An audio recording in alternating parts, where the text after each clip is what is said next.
Hola a todas y a todos. Hoy les presentamos Conferencias Científicas.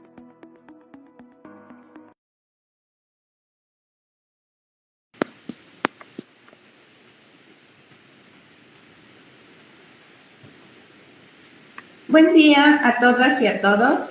Es para mí un gusto presentar al doctor Edmundo Lozoya Gloria, quien estudió la licenciatura de Químico Farmacobiólogo y la maestría en Ciencias en la Universidad Nacional Autónoma de México y el doctorado en el CIMBESTAB del Instituto Politécnico Nacional. Además,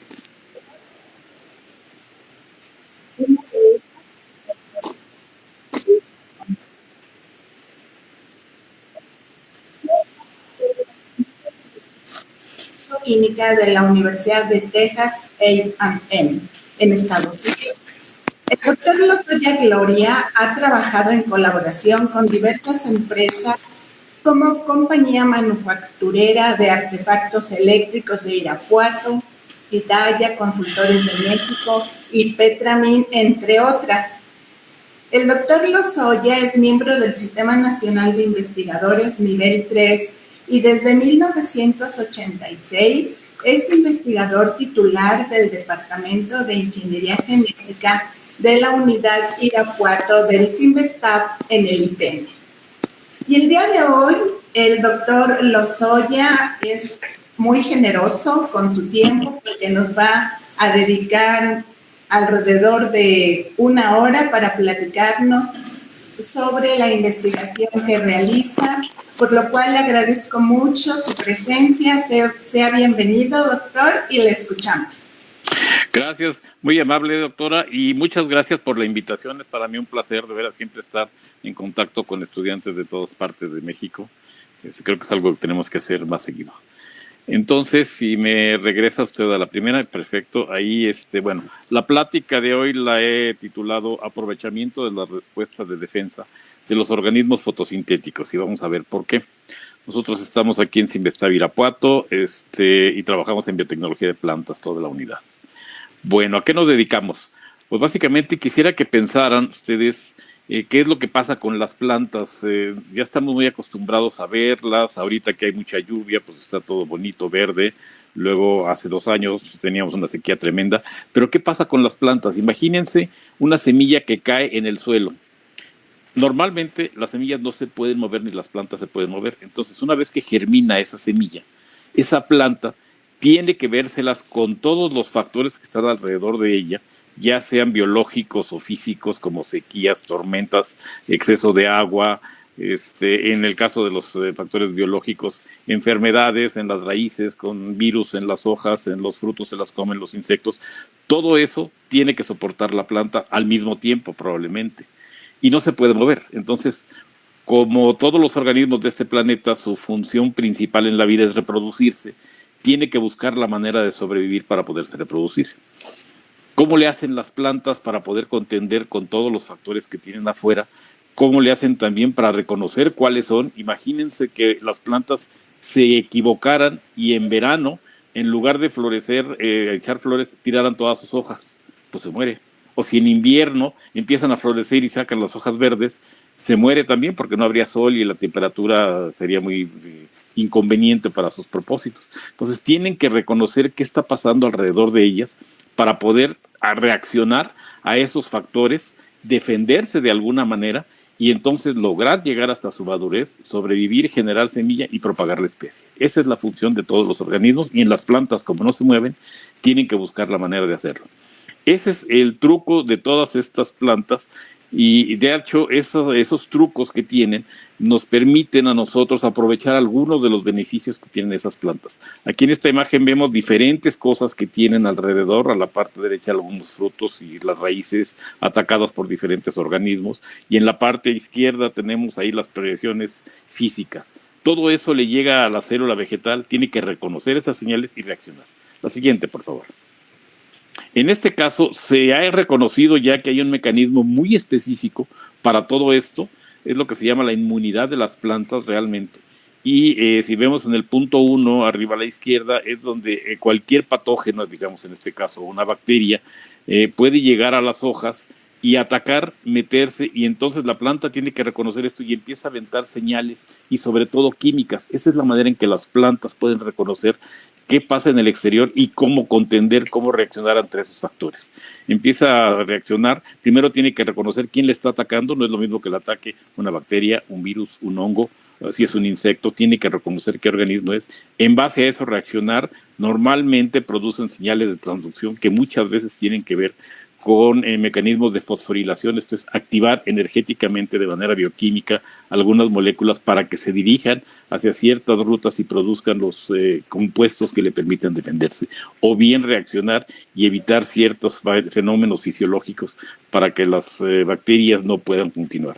Una vez que se hace la transducción de señales, puede haber una respuesta local en esa hoja que normalmente se reconoce muy bien cuando en las hojas o los tallos vemos puntos negros o cafés. Eso quiere decir que esa célula que ha sido atacada por alguna bacteria o virus o algún hongo se suicidó prácticamente, entra en muerte celular programada, pero antes de morir libera una serie de señales de alarma que le permiten primero rodear y contener hasta cierto punto al patógeno.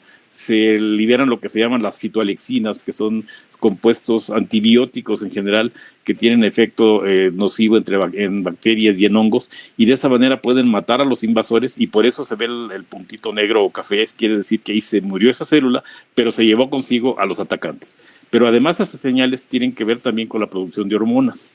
Muchas de esas hormonas viajan a través del tallo, llegan a otros tejidos que todavía no han sido atacados por esos patógenos y prenden señales de alarma que son químicos defensivos que muchas veces a nosotros nos sirven para ciertas cosas. De esa manera se forma la resistencia sistémica adquirida en toda la planta, y entonces puede llegar el momento en que si un virus ataca una hoja de una planta, esta emite alarma y lleva las señales de alarma a toda la planta, y otra hoja posteriormente arriba, digamos, llega a ser atacada por ese mismo virus, ya tiene las alarmas prendidas y las señales de defensa. Entonces ya no es tan fácil atacarla. Eso en el caso de las plantas resistentes. En el caso de las plantas susceptibles, si no tienen defensas, entonces sí los van a atacar los patógenos y los pueden matar, y es cuando viene la pudrición en general. Este sistema se conoce ya bastante bien en detalle, incluso a nivel molecular, pero en nuestro caso vamos a ver para qué nos puede servir a nosotros los seres humanos que empezamos a comprender esto. La siguiente, por favor. En nuestro caso, obviamente, estamos en Irapuato, ciudad de las fresas, aunque ya no producimos tanto como antes, pero pues es prácticamente una obligación dedicarse a trabajar en lo que la zona produce. La fresa en Irapuato prácticamente se vende fresca, es relativamente barata, pero empezamos en septiembre ya en la época de producción. Sin embargo, la fresa es uno de los frutos más perecederos que hay, porque en cuanto se corta, si no se aprovecha en las siguientes 6-8 horas, dependiendo de la temperatura, se empieza a ablandar, pierde su color y ya deja de tener valor comercial. Entonces, por eso muchas veces la fresa, una vez que se corta, si no se vende fresca en las siguientes 8 horas, se procesa, se cristaliza con azúcar, se deshidrata, se hace mermelada, y todos esos procesos le bajan la calidad nutritiva a la fresa. ¿Okay? Entonces, ¿cómo darle mayor valor agregado? ¿Cómo proteger a la fresa? La siguiente, por favor. La fresa realmente tiene propiedades muy interesantes. Se ha reconocido que es uno de los frutos más saludables que hay. Dispara la respuesta inmune, baja la presión sanguínea, incrementa la energía, promueve la salud del cerebro, protege con algunos tipos de cáncer, contra algunos tipos de cáncer, reduce la inflamación, en general aumenta la salud, ayuda en la digestión, y en la piel también es utilizada, y simplemente induce a que el organismo de nosotros funcione mejor. ¿Por qué hace esto los compuestos de la fresa? La siguiente, por favor. Se ha reconocido que la fresa, sobre todo por su color rojo, es un flavono, es una antocianina, es un compuesto flavonoide que se conoce como pelargonidina, y estos compuestos se han reconocido como nutracéuticos, que son compuestos naturales que previenen ciertas enfermedades y ayudan a mejorar la salud. No son medicinas, no son medicamentos, no curan ningún cáncer, no curan ninguna infección, previenen en una buena salud. Por eso se llaman nutracéuticos, son elementos nutritivos y que tienen cierto poder farmacéutico preventivo. El mercado de los nutracéuticos ha aumentado de una manera impresionante y sigue aumentando. Aquí vemos una gráfica a la izquierda del valor del mercado de los nutracéuticos desde 2001 prácticamente hasta el 2030, y vemos que se considera y las proyecciones del mercado son muy altas. Entonces, el hecho de que tengamos la posibilidad de utilizar nutracéuticos naturales a partir de las plantas es un mercado muy fuerte, y esto ha impulsado muchas de las empresas actuales. En el caso de la fresa es una de ellas. La siguiente, por favor. ¿Cuál es el problema que tenemos en Irapuato? Además de que se echa a perder muy rápido la fresa, pues las plagas, definitivamente. Aquí, ahorita que hay mucha humedad, empiezan a proliferar los hongos, y los dos problemas principales que tenemos han sido el fusarium, desde hace mucho tiempo, el Fusarium sporum, Fragaria es el que le pega muy fuerte. A la izquierda se ve qué es lo que pasa, que empieza a crecer el hongo adentro de los tallos, tapa los conductores de líquidos y de solventes, y mata a la planta. Y a la derecha está una plaga que ha aparecido hace algunos años, la pestalotia famosa, que está acabando también con muchas plantas de fresa, no nada más en Irapuato, en Michoacán, en todos lados. Entonces hay pérdidas muy fuertes, y estos son, digamos, los problemas que tratamos de atender para ver si podemos ayudar a la comunidad. La siguiente, por favor. ¿Cómo hacemos esto nosotros? Bueno, primero montamos un sistema in vitro para poder estudiar cuál es la severidad de las enfermedades en la planta de fresa.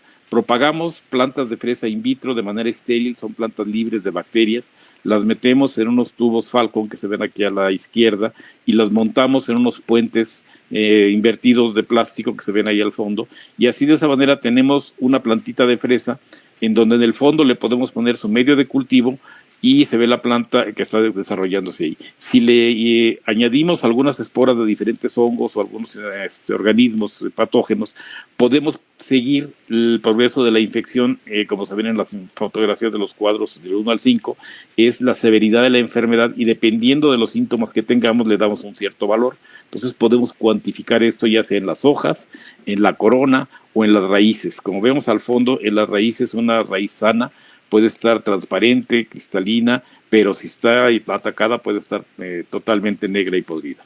De esa manera podemos nosotros saber cuál es la severidad de la infección de los organismos que le estamos poniendo, y podemos cuantificarlas a cierta manera. La siguiente, por favor. Aquí cuantificamos ya entonces algunas de las respuestas que tenemos cuando infectamos a estas plantitas con ciertos compuestos u organismos, digamos, en este caso fueron esporas de hongos. Podemos extraer algunos compuestos de la planta y ver qué ha pasado. Aquí extrajimos los fenólicos, que están a la izquierda, y los flavonoides, que prácticamente son similares, simplemente que los fenólicos se comparan contra ácido gálico y los flavonoides contra quercetina. Al cuantificar qué estaba pasando en el tiempo de la infección, podemos ver que las plantas control, que están en gris, realmente sí tuvieron una cierta respuesta. Cuando vemos en el tiempo cero, en el momento de poner el organismo, pues hay una cierta respuesta. Conforme pasa el tiempo, disminuye y luego empieza a aumentar, pero no tan alto como el caso de los compuestos en las plantas atacadas con fusarium. En todos los casos vemos que aquellas plantas tratadas con fusarium, la producción de flavonoides o de fenólicos es más alta, y en algunos casos muy significativa estadísticamente, como se ven los asteriscos. Es de llamar la atención que en la gráfica superior derecha se ven los flavonoides en la raíz, en donde en 3 etapas, en tiempo cero prácticamente, a la hora y a las 24 horas, la cantidad de flavonoides es muy alta. Esto quiere decir que las raíces están produciendo flavonoides en respuesta al ataque de los hongos. ¿Okay? La siguiente, por favor. ¿De dónde vienen los flavonoides? Es importante saber la bioquímica de estos compuestos, porque de otra manera no podemos utilizarlos. Los flavonoides vienen de la ruta de los fenilpropanoides, que está en el centro en amarillo, y esta proviene básicamente de compuestos originales o metabolitos primarios, como son los aminoácidos, básicamente la fenilalanina. Allá arriba tenemos toda la glicólisis, la ruta de las pentosas, y ahí vemos que todos los compuestos primarios del ciclo de Krebs, de varios de los ciclos primarios que conocemos, producen esos aminoácidos, y esencialmente la fenilalanina es un aminoácido que es tomado por la enzima PAL, que se llama fenilalanina amonio oleasa, que como dice su nombre, le quita el amino a la fenilalanina y lo convierte en ácido cinámico. De esta manera empieza a entrar en la ruta de los fenilpropanoides a otra enzima que se llama cinamato 4-hidroxilasa, la hidroxila en uno de los puntos del anillo aromático, y finalmente una 4-fumarato coenzima A ligasa la activa con coenzima A, lo cual le mete energía y la canaliza hacia la producción de flavonoides. Ahora, esta 4-cumaril coenzima A puede irse hacia fenilpropanoides, hacia formar ligninas, que es los compuestos principales de la pared celular, o bien a formar estilbenos, que son otros compuestos de las plantas también, y hacia abajo podemos ver la formación de flavonas, flavanonas, hidroflavonoles, antocianinas y demás cosas. Como vemos, entonces la fenilalanina es el aminoácido original a partir del cual se producen muchos compuestos que, aunque se consideran metabolitos secundarios de las plantas, son esenciales para que la planta pueda sobrevivir, como la lignina y como muchos otros. La pelargonidina, que es el color rojo de la fresa, es una antocianina. Entonces, esta es la ruta en la cual se produce la antocianina. ¿Okay? Con este conocimiento, la siguiente, por favor. Entonces nos regresamos a la fresa y ya con los avances de la bioinformática se han secuenciado los genomas de diferentes variedades de fresa y se han encontrado que la fresa en general tiene 6 genes de PAL. Esto es, estas rutas biosintéticas que les conté anteriormente están mostradas en ese esquema como una sola. Sin embargo, no es la misma PAL la que funciona para producir lignina que la PAL que funciona para producir fenilpropanoides o la PAL que funciona para producir antocianinas. La planta tiene que definir cuál de esas enzimas o cuáles de esos genes de PAL, de esos 6 genes, tiene que utilizar para canalizar las rutas biosintéticas. No me voy a meter en detalles, pero en esto se reconocen los llamados metabolones, que son el uso de ciertos genes, de familias de genes, como es la PAL, y que producen isoenzimas o enzimas que tienen la misma propiedad catalítica, pero tienen diferencias en la producción de ciertos compuestos, y esto canaliza todos los sustratos necesarios. Si utilizáramos toda la fenilalanina para lignina, ya no quedaría para las antocianinas, o al revés. Entonces la planta tiene que saber qué gen prender o qué genes prender para canalizar sus rutas. Esto es importante. Entonces, en este momento nosotros queríamos controlar la producción de flavonoides y de antocianinas prácticamente, y lo que hicimos fue entonces tratar de investigar cuáles de los 6 genes de PAL se prendían cuando nosotros inducíamos el trabajo de producir o antocianinas o flavonoides de defensa o lignina. La siguiente, por favor. En este caso es nada más no se alcanza a ver, está muy chiquito, pero es una comparación de los datos que aparecen en NSBI, que es una de las plataformas de biología molecular donde puede uno acceder, o en Phytosign, que son plataformas ya en internet, en donde podemos encontrar las bases de datos de todos los genes que se han secuenciado hasta el momento de los diferentes organismos, se están subiendo constantemente, y se puede tener las secuencias completas, ya sea de aminoácidos o de los nucleótidos. En este caso, comparamos las secuencias que se tenían accesibles de los genes de PAL, y tenemos ahí que, si ven en la parte de arriba, hay algunos aminoácidos que están encerrados. Eso quiere decir que esa PAL2 tiene esos aminoácidos diferentes de la PAL1 y que están en las 2 líneas de abajo. Si se fijan, las 2 líneas de abajo son prácticamente iguales, y cuando llegamos a la a la cuarta columna, a la cuarta fila, donde ya están en color rojo y azul, ahí se ven cuáles son los compuestos que están, los aminoácidos que son idénticos. En los primeros de arriba, que son los azules, la PAL1 y algunas cDNAs parciales comparten eso, pero la PAL2 y otras secuencias como la PAL6 comparten otros. De esta manera sabemos que la PAL1 tiene algunos genes similares, que son el 3 y el 4, pero la PAL2 se comportan o tienen estructuras similares a la 6 también. Entonces podríamos dividir los genes de la fresa básicamente en 2 grandes familias, la PAL1 y la PAL2. Abajo, las líneas azules, es las comparaciones de las cajas que están en los promotores. Las cajas se llaman las secuencias de nucleótidos, que están en los promotores de estos genes, y se reconoce que estas cajas pueden ser activadas o reconocidas por factores de transcripción que van a expresar estos genes. Entonces, hay algunas cajas que se comparten en la PAL1, por ejemplo, en las cajitas rojas, ahí se ven hasta abajo. Tienen muchos estos cajas G, por ejemplo, las cajas más fuertes, o las cajas X. En fin, hay muchas cajas que son reconocidas por ciertos factores de transcripción, y de esta manera tenemos ya una idea de cómo puede ser el control molecular de la expresión de ciertos genes de acuerdo a los factores que tengan que enfrentar. ¿Okay? La siguiente, por favor. Ya con estos análisis, entonces encontramos que nosotros podíamos estudiar específicamente las dos familias utilizando la secuencia del PAL1 y del PAL2 que simplificaban lo que se conoce de las diferentes familias de PAL en fresa. Para ello entonces, y utilizando nuestro sistema in vitro, lo que hicimos aquí fue utilizar factores externos que simulan el ataque de hongos como el quitosano, que está ahí en la letra A, esa es la estructura del quitosano, son moléculas diversas que están en la pared celular de los hongos y cuando se le pone de manera pura el quitosano a una planta de fresa, se reconoce como si estuviera siendo atacada por un hongo y prende sus mecanismos de defensa. Otro de los compuestos que utilizamos fue el ácido beta-aminobutírico, el BABA, que es un compuesto que lo producen las plantas cuando son atacadas y disparan mecanismos de defensa. Entonces estábamos induciendo los mecanismos de defensa de manera externa con el quitosano y con el ácido beta-aminobutírico como si fuera un compuesto interno.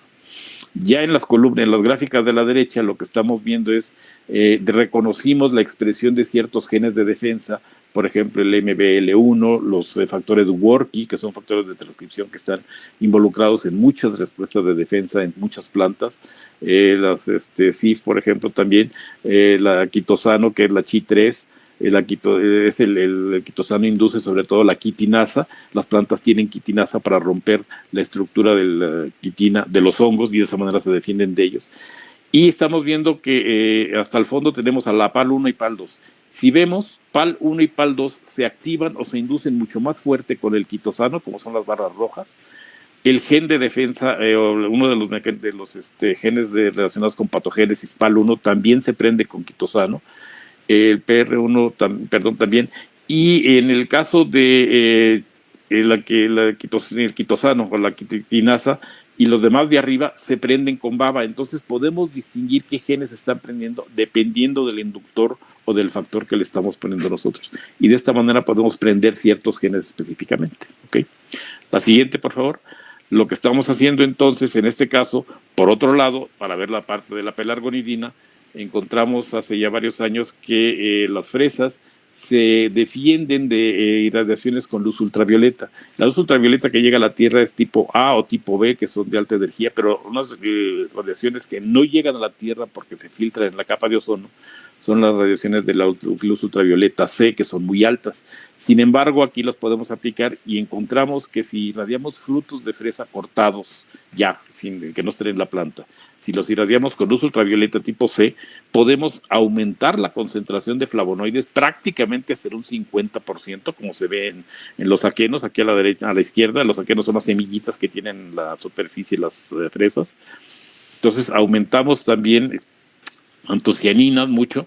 En el caso de la pulpa también se aumentan los flavonoides y en el caso del fruto en total se aumentan mucho las antocianinas. Entonces sabemos que induciendo esta producción de flavonoides, sobre todo de antocianinas, al irradiar con luz ultravioleta C, se activan los mecanismos de defensa y los genes PAL que tienen que ver con la producción de antocianinas, ¿okay? Entonces así podíamos nosotros controlar la producción de estos compuestos nutracéuticos irradiando fresas cortadas. La siguiente, por favor. Esto lo llevamos a cierta forma de aplicación. Aquí vemos lo que hemos hecho con las berries que le llamamos nutracéuticas. En nuestro laboratorio se desarrolló ese proceso de luz ultravioleta para aumentar esa cantidad de nutracéuticos y el proceso de la flecha amarilla a la izquierda es el que hicimos en laboratorio, donde conseguíamos fresitas, pocas, con un cortador muy fancy que encontramos en Liverpool para cortar fresas por fresas. Teníamos rebanaditas. Esas rebanadas las metíamos en una caja de cartón con luz ultravioleta, con las lámparas. Encontramos las condiciones en las cuales inducíamos esa cantidad de antocianinas alto realmente. Después las metíamos a deshidratar y teníamos fresas nutracéuticas deshidratadas. Nuestro nivel de producción era de 8 kilogramos por semana, pero encontramos la forma de asociarnos con Ciatec, que es un centro CONACYT que está aquí en León, cerca, y ellos nos ayudaron a escalar el proceso en el cual pudimos construir equipos que son el 3 y 4 de la flecha verde, que es un iluminador de luz ultravioleta grande, con charolas grandes y lámparas de ultravioleta para meter hasta prácticamente 100 kilos diarios, procesar 100 kilos de fruta. Esto lo llevamos al final y sí logramos tener un método para incrementar el contenido nutracéutico de frutos perecederos. Este proceso lo patentamos. Aquí debo decir algo, que la patente la sometimos al INPI en 2013, se publicó hasta el 2015 en la revista del INPI y se aceptó hasta el 2020, o sea, nos tardó 7 años en ser aceptada una patente. Esa es una de las tragedias en México, cuando en Estados Unidos se puede patentar en un año. Pero bueno, logramos patentarlo en este caso. Y estamos en espera de que se acepte la patente del equipo industrial que se construyó en el CIATEC. Entonces, de esta manera, aprovechando la defensa de la fresa hacia la luz ultravioleta y conociendo qué pasaba molecularmente, logramos aumentar la producción de los nutracéuticos como la pelargonidina hasta en un 50%, simplemente irradiando con luz ultravioleta C. ¿Okay? La siguiente, por favor. En este sentido, entonces, y también conociendo cuáles eran los genes que se prendían cuando eran atacadas por los hongos, estamos a nivel molecular. Uno de mis estudiantes de doctorado ya lo que hizo fue aislar el gen de PAL2 y de PAL6 y encontró que 2000 pares de bases arriba del promotor, o prácticamente la parte del promotor, que es la región de ácido nucleico que controla la expresión de los genes, la logró aislar. De ahí para abajo, hacia la derecha, pues es todo el gen estructural que codifica para la proteína. Pero esa región de promoción de 2000 pares de bases del PAL2 y PAL6 la pegó a genes reporteros que se llama el GUS, la glucuronidana, la glucuronidasa. Esta es una enzima que al funcionar puede generar un pigmento azul. Esto lo metimos transitoriamente a las fresas y como vemos en el cuadro arriba a la derecha, logramos que GUS se expresara por los promotores de estos dos genes de PAL2 y de PAL6. Desgraciadamente no hemos logrado una inducción específica de estos promotores con luz ultravioleta. Posiblemente nos falta algún elemento o a lo mejor algún intrón, tiene que ver en la inducción. Estamos trabajando en eso, pero estamos trabajando también, como se ven en las líneas de abajo a la izquierda, en el análisis in silico de los promotores, así como lo estuvimos haciendo anteriormente que les enseñé en la bioinformática. Y ahora lo que queremos saber es cuáles de estos promotores se pegan a qué factores de transcripción para poder controlar la expresión. Sabiendo qué factores de transcripción están involucrados, podríamos controlar de alguna manera la producción de estos compuestos de manera organizada. Hasta abajo tenemos unas plantas de tabaco a las que les metimos estas construcciones y pues vemos que sí funcionan, se inducen muy bien, mucho más fuerte con luz ultravioleta C, pero aún así hay una inducción con control que no está irradiado. Algo está pasando, pero estamos trabajando en eso. Entonces, de esta manera podemos saber a nivel molecular qué estamos haciendo, pero además estos mecanismos de defensa y los compuestos que produce la fresa, como es la pelargonidina, que es una antocianina y que es un filtro de luz ultravioleta, podemos controlar su producción irradiando estas fresas. Queremos hacer lo mismo con quitosano o con el baba para inducir flavonoides defensivos antes de que ataquen los hongos a las fresas. Nos falta probarlo todavía en campo, a ver qué podemos hacer. La siguiente, por favor.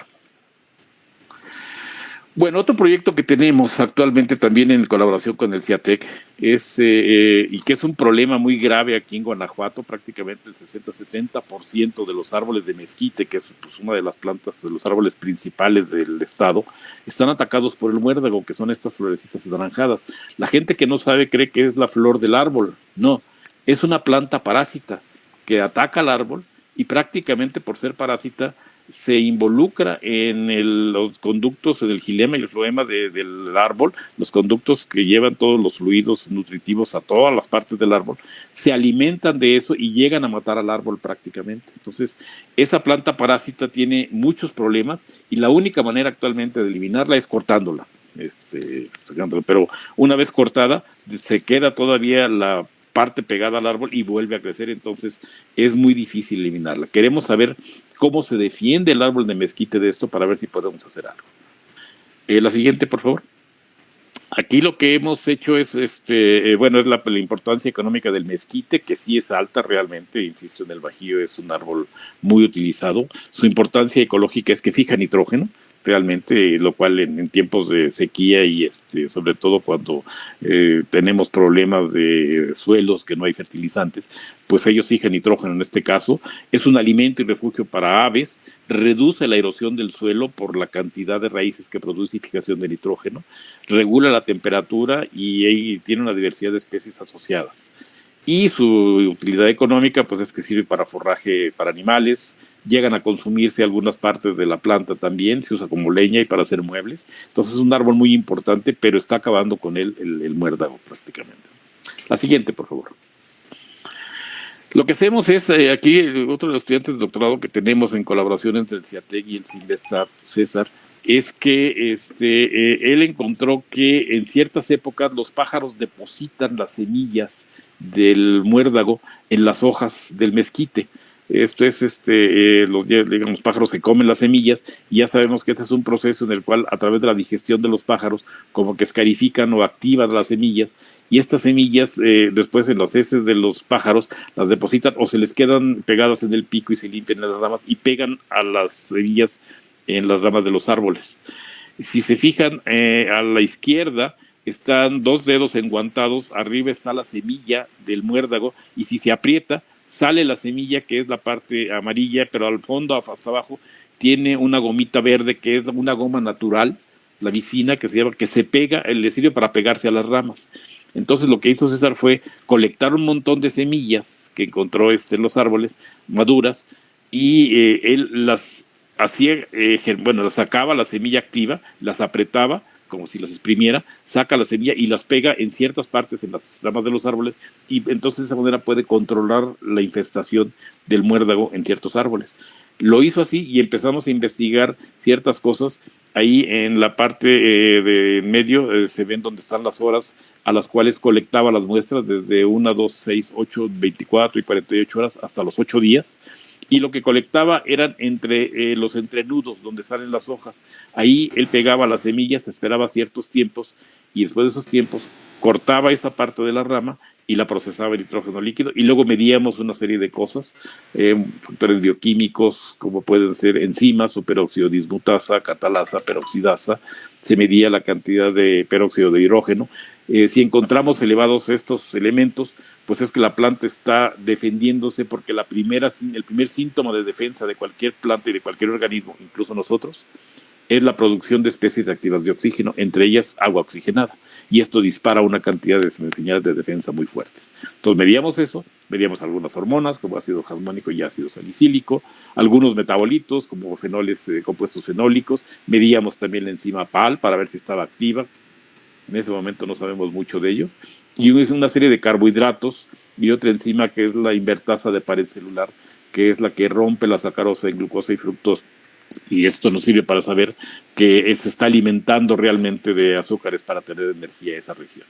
Todo lo que encontramos fue en la gráfica de abajo a la izquierda, que lo primero que se prendía era la producción de ácido salicílico a la primera hora después de ponerle la semilla a la rama. Se produce ácido salicílico, baja sus niveles a las 2 o 3 horas, si bien ahí los puntos negros es control no infestado con semilla y las líneas punteadas son las que tienen la infestación por la semilla.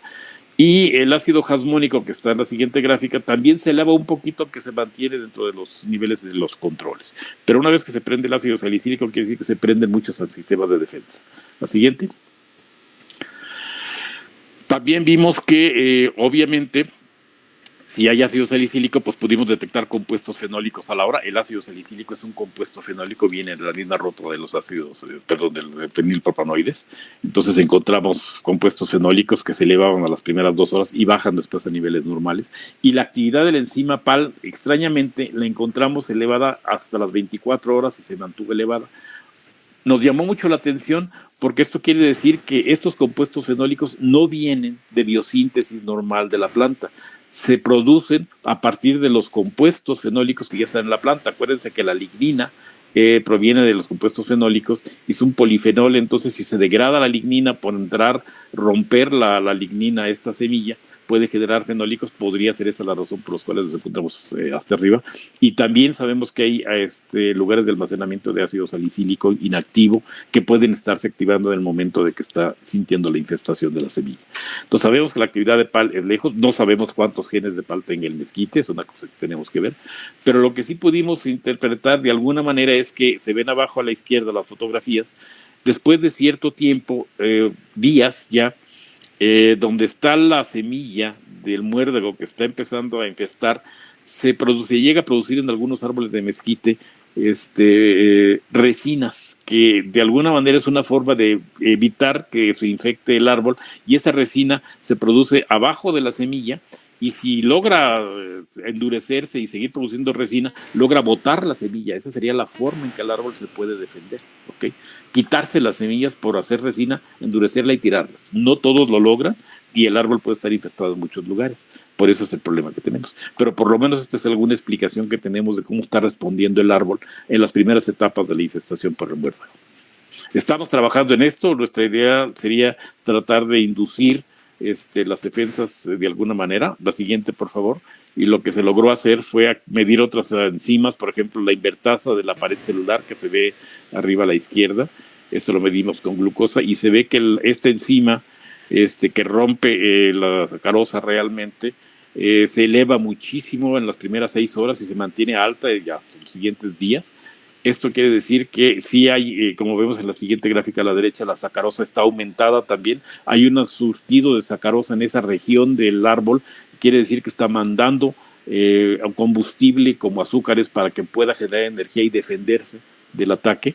Vemos abajo la producción de la glucosa y de la fructosa, que más o menos siguen producciones similares, y esto quiere decir que se está rompiendo los sacarosos. Entonces sí se está defendiendo el árbol en esa zona. Está mandando combustible, está prendiendo ácido salicílico, está prendiendo fenólicos, y de alguna manera se está defendiendo. La siguiente, por favor.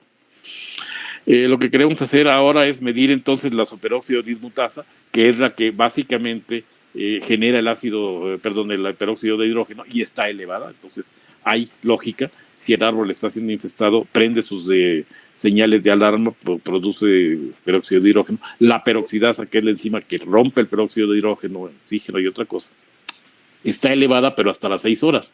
Pero de manera interesante, la actividad de la catalasa, que también rompe el peróxido de hidrógeno, no se induce, al contrario, se inhibe. Entonces esto nos llama mucho la atención, porque entonces el control del estado oxidativo de la planta en ese momento está controlado por la peroxidasa, y esto nos puede inducir a cierto canal de actividad de la defensa de la planta, ¿ok? No va por la catalasa, va por la peroxidasa. Y como vemos, el peróxido de hidrógeno, pues sí se produce a las 2 horas, pero por actividad de la peroxidasa empieza a reducirse hasta agua y oxígeno, ¿ok? Esto es lo que sabemos. La siguiente, por favor. Y lo que estamos haciendo ahorita es germinar semillas de mezquite que se colectan también, y ya se encontraron la forma de activarla para que tengamos un alto porcentaje de germinación. Entonces se tratan esas semillas, se siembran en macetas en el invernadero, y ahí vemos en la parte, en la fotografía izquierda superior, está una varita que es el tallo del mezquite, y arriba se ven ahí las semillitas de el muérdago en amarillo, y la tercera ya empieza a generar hojas del muérdago. Perdón, es del mezquite, pero ahí está también la semilla del muérdago. En la siguiente fotografía se ve que empieza ya a germinar el muérdago, empiezan a salir las hojitas. En la tercera fotografía arriba ya se ve que todas las semillas de muérdago ya están germinando, ya están produciendo hojas verdaderas, y en la cuarta fotografía ya se ve que está la planta de muérdago prácticamente pegada y germinando en el tallo del mezquite, ¿okay? Todo esto en invernadero. Incluso se logró llegar a floración en el invernadero, en la planta de abajo, y en la siguiente fotografía de abajo a la derecha son plantas de mezquite de la misma edad, sembradas al mismo tiempo, pero las plantas de la izquierda fueron infestadas con muérdago, y vemos que la infestación desde etapas tempranas reduce el tamaño de la planta, le provoca un efecto fisiológico dañino tan fuerte que no la deja crecer. Las dos plantas que están a la derecha son semillas de mezquite germinadas, ese control sin ninguna infestación, y vean la altura normal que deben tener. Entonces se ve comprometida la fisiología y el crecimiento del árbol desde etapas tempranas por la infestación del muérdago. Hay algo que le está provocando, y no sabemos si el muérdago se pueda defender, en lo que estamos estudiando en estos momentos, ¿okay? La siguiente, por favor. Bueno, ya lo mencionó doctora, sí nos preocupamos por tener vinculaciones con algunas empresas, sobre todo porque son las que pueden llevar a la práctica pues algunas de las cosas que nosotros hacemos aquí en el laboratorio, y de manera fortuita, casi como serendipia, que es una palabra muy elegante en ciencia, que en el común quiere decir chiripada prácticamente, nos encontramos con que esta compañía que está en Irapuato, manufacturera de artefactos eléctricos, el jefe de operaciones de la compañía hace varios años, ya casi 10 años, vino a investigar, a preguntarnos si les podíamos ayudar a producir aceite. Pues sí nos llamó la atención, porque esta compañía se dedica a producir transformadores eléctricos de los que están en los postes para transmitir electricidad. ¿Cuál es el problema que tenían estos, o que tiene esta compañía? Esta compañía necesita aceite dieléctrico ecológico. ¿Por qué? porque los transformadores que hace normalmente se rellenaban con aceite que viene del petróleo mexicano. Normalmente el petróleo mexicano tiene mucho azufre y el aceite lo utilizan como aislante y refrigerante para todo el circuito eléctrico que tienen adentro los cilindros.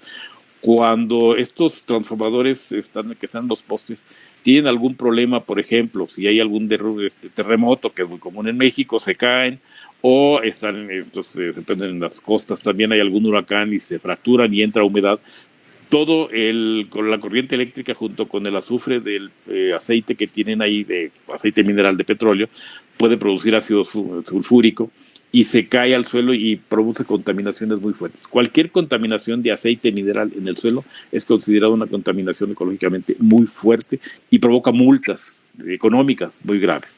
Entonces la compañía quería cambiar el aceite que utiliza el mineral de petróleo por un aceite ecológico.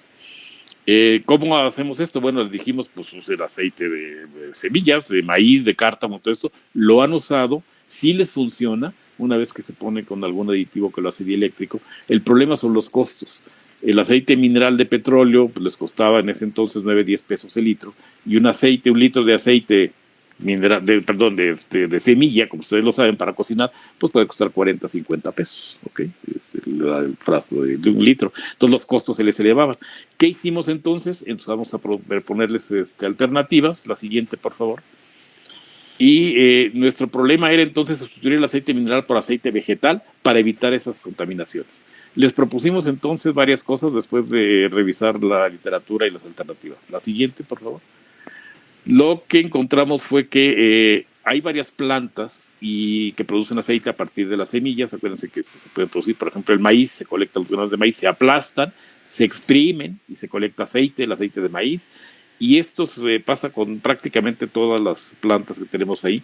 Y esta es una tabla que muestra la producción en litros de aceite por hectárea de ese cultivo. Entonces el maíz produce 168 litros, la soya casi 500 por hectárea, el cártamo 777, el girasol casi 1000, canola 1200, la palma de aceite, que hay mucho en Tabasco, también llega a producir hasta 6000, pero las microalgas por hectárea pueden producir de 50 a 140 mil litros de aceite por hectárea. Cuando no se utiliza para las microalgas, todo lo que sí se requiere para las plantas, que es tierra, fertilizantes, agua, cuidados y el tiempo. Entonces parecía que las microalgas eran una alternativa muy interesante, sigue siendo una alternativa muy interesante para la producción de aceite, y que no tiene todos los problemas de las plantas para cultivarlas.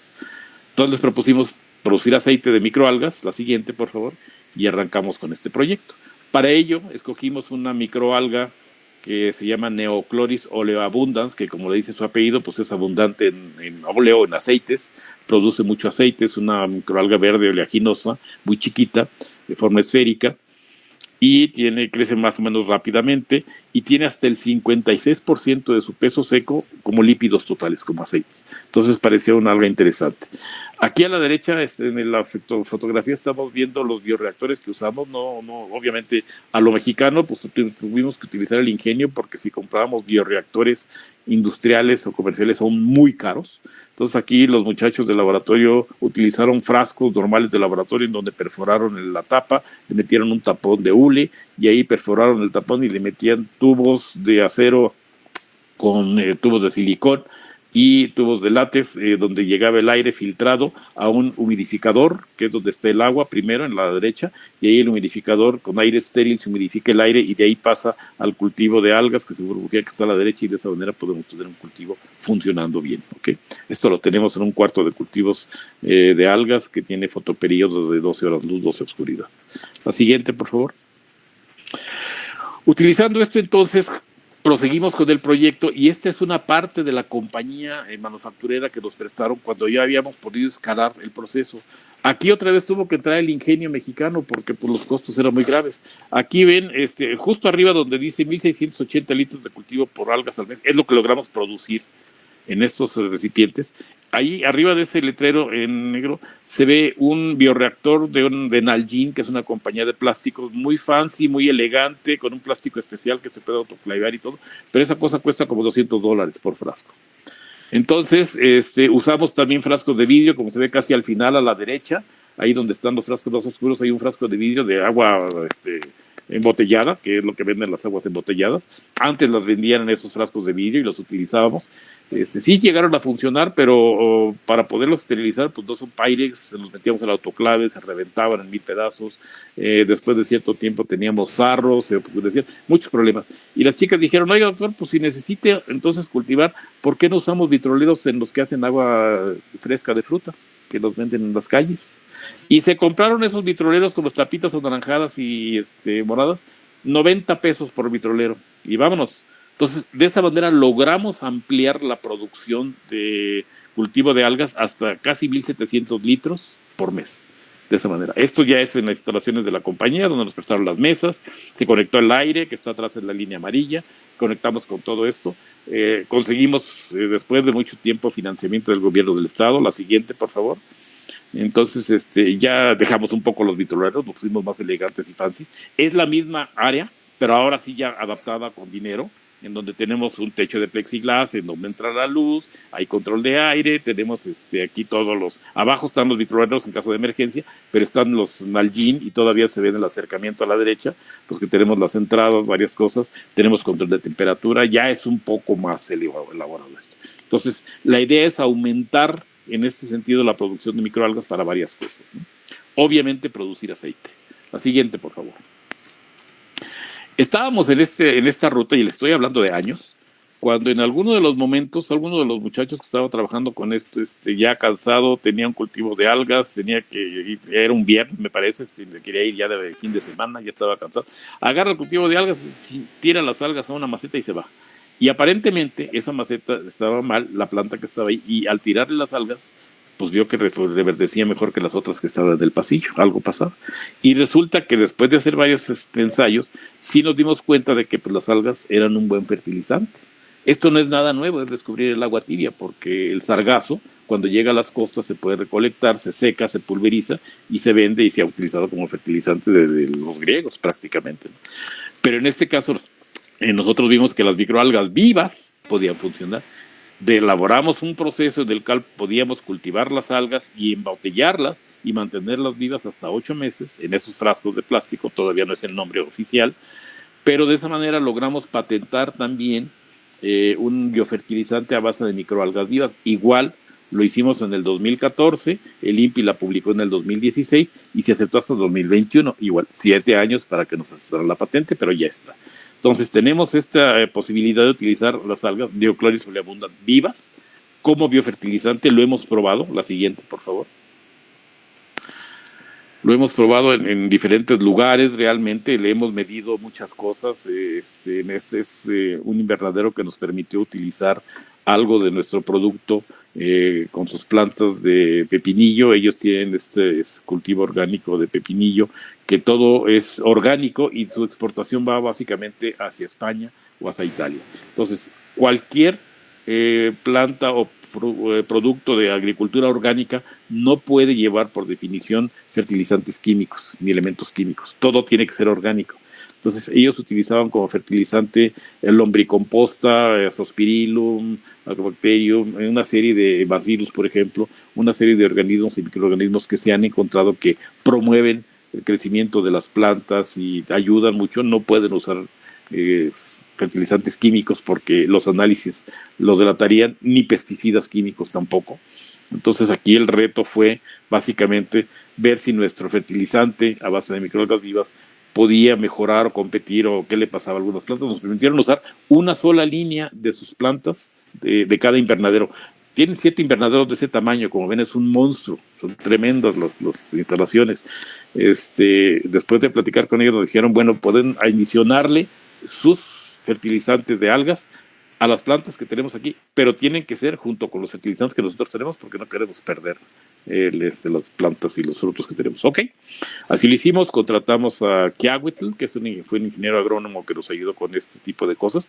No nada más se probó en esto, se probó en otros cultivos como rábano, fresa, calabaza, jitomate, y en todos tuvimos el resultado similar.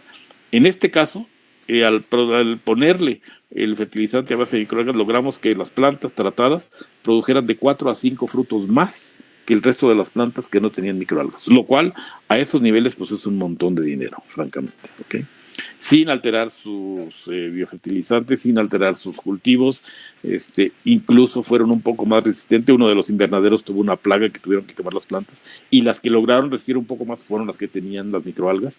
Aparentemente, por estar vivas, las microalgas están, pues, ustedes se las pueden imaginar, son como babositas, están recubiertas de polisacáridos que absorben mucha humedad y mantienen mucha más humedad en la tierra que cualquier otra cosa. Los fertilizantes químicos, ya hablando de campo normal, normalmente bajan muchísimo el pH, porque son sales de fósforo, de nitrato, y bajan el pH y dañan mucho el suelo, lo degradan mucho. Sí, le añaden nitrógeno y fosfato y todo lo demás, pero al suelo lo dañan mucho. Al poner las microalgas vimos que se recuperaban muy bien los suelos, mantenían la humedad, y además vimos 2 tesis de maestría en los cuales vimos que las microalgas liberan hormonas como benciladenina y otras que son importantes para las plantas realmente. No nada más eso, sino da nutrientes, en fin. Una vez que se secaban las algas, no es que se murieran, realmente matar las algas es muy difícil. Se secan y entran en un periodo de latencia, y en cuanto hay humedad otra vez vuelven a crecer. Esto lo pueden ver ustedes, si ponen un vasito de agua junto a una ventana donde haya luz, a los 3 días van a tener algas ahí. Si le tiran el agua y dejan las alguitas, aunque se sequen, van a ver verde. Si le ponen agua, vuelven a reverdecer y funcionan las algas. Entonces, son los microorganismos que nos han mantenido y generaron prácticamente la vida en la Tierra por la generación de oxígeno. Y se sabe que las algas fijan carbono con mayor eficiencia que cualquier planta terrestre. Entonces tienen muchas ventajas definitivamente, ¿sí? La siguiente, por favor. Bueno, en esto estábamos nosotros, y ya vimos finalmente que hay un efecto interesante, que las plantas responden a ciertos factores físicos o biológicos con respuestas de defensa, pero desde hace algunos años se publicó que tanto el ser humano en algunas enfermedades autoinmunes como artritis y otras, esto se debía a que probablemente las células muertas humanas liberan ADN, y las células vivas reaccionan a ese ADN propio con mecanismos de defensa. Esto se demostró en plantas también, algunos investigadores de aquí de Simvestab, y nosotros nos dedicamos a ver si las algas hacían lo mismo.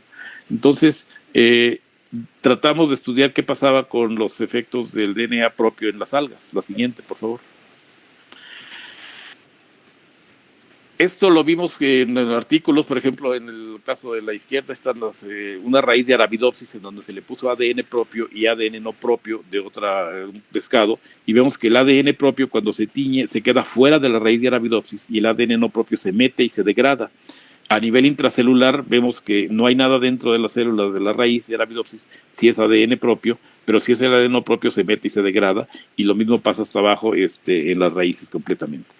¿Se afectan las plantas? Sí, cuando tienen su ADN propio, las plantas se degradan, no tienen buenas hojas, sus raíces están mal, tienen clorosis, y las plantas que tienen ADN no propio, extraño, están bien, no hay ningún problema. La siguiente, por favor. Nosotros entonces sacamos ADN de Neochloris oleabundans, que los cultivos grandotes que teníamos nos ayudaron. Aquí es un gel de electroforesis de agarosa, donde vemos el DNA, se ven los pesos moleculares en el carril A, en el carril B es el DNA íntegro, pero para que pueda tener ese efecto de respuesta de defensa del organismo, tiene que ser fraccionado. En el carril C lo brincamos, lo redujimos a fragmentos de 200 a 700 pares de bases, y en el carril D es DNA de esperma de salmón, el que no es propio del alga, igual sonicado. Con estos DNA son ya fragmentados, hicimos los experimentos. La siguiente, por favor.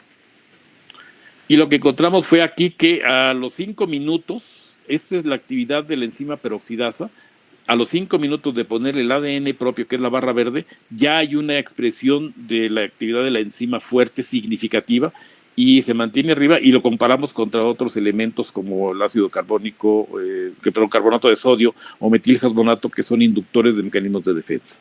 Ya vemos que en los siguientes minutos del 15 al 120 estos son más altos, pero de todas maneras el ADN propio da una reacción de defensa muy fuerte en las algas. La siguiente, por favor.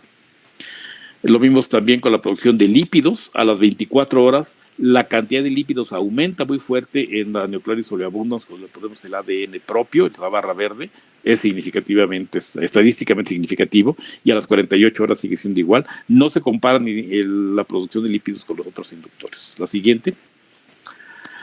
Aquí tenemos una placa fina de pues, alta resolución, que es un aparatito muy interesante que tenemos aquí, en donde metimos los extractos de lípidos de estas algas tratadas con diferentes cosas y los analizamos como triglicéridos.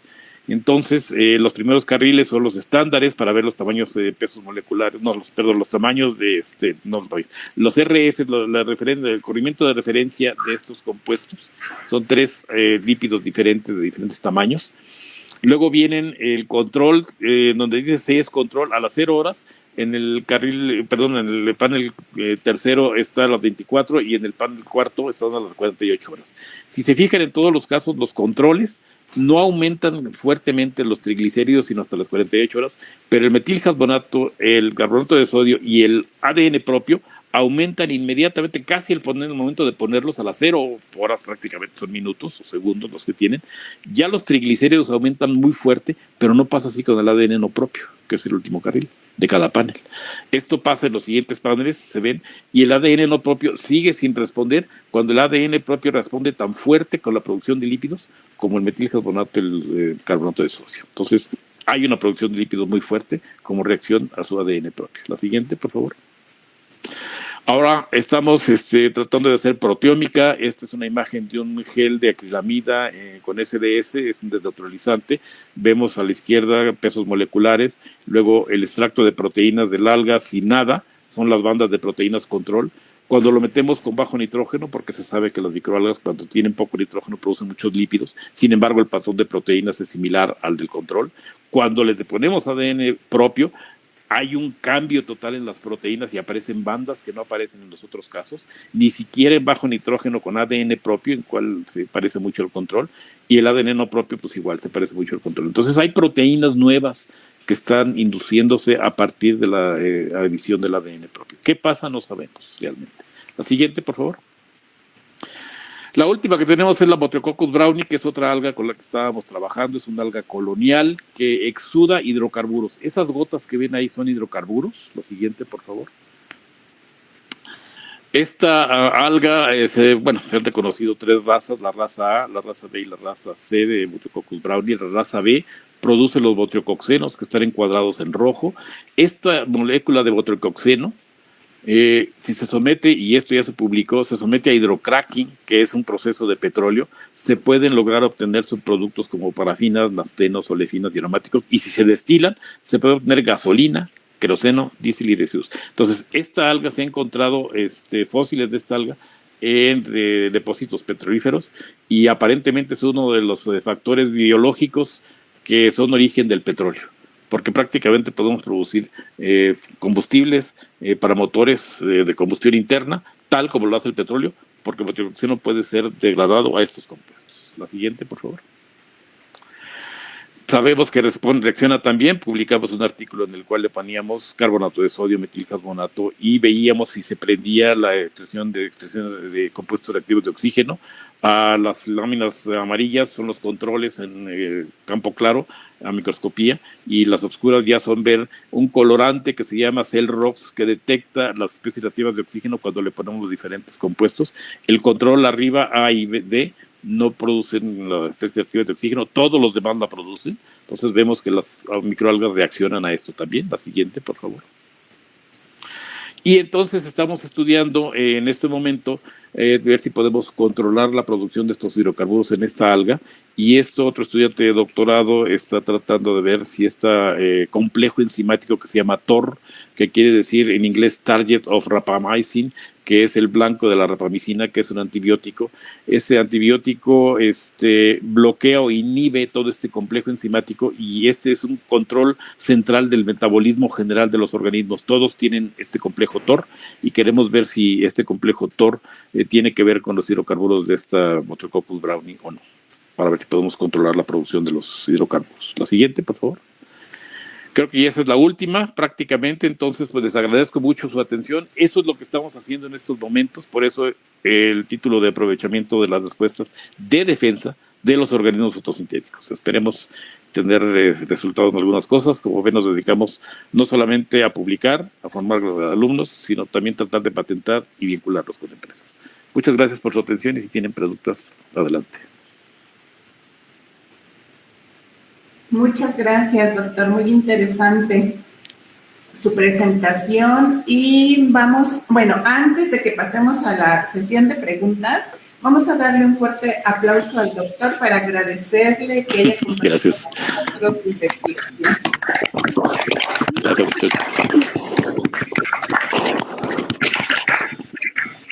Bien, pasamos a la... Muy interesante, ¿no lo crees? Cada día podemos aprender cosas nuevas y conocer un poco acerca del trabajo que realizan los científicos y las científicas, en beneficio de la sociedad y el ambiente.